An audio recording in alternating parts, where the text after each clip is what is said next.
Scale ছাড়া অন্য কথা পে স্কেল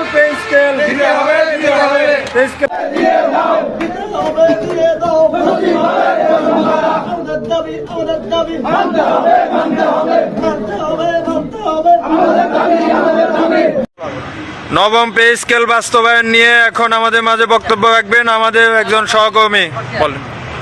বিসমিল্লাহির রহমানির রহিম।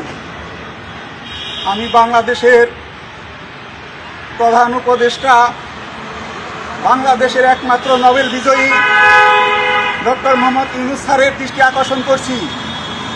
আমরা সরকারি কর্মচারীরা আজ 11 বছর যাবৎ কোনো পে স্কেল পাচ্ছি না। দ্রব্যমূল্যের ঊর্ধ্বগতি আকাশ ছোঁয়া। এই অবস্থায় আমাদের পরিবার পরিজন নিয়ে জীবনযাপন করা, মানবেতর জীবনযাপন করছি। হে মাননীয় প্রধান উপদেষ্টা,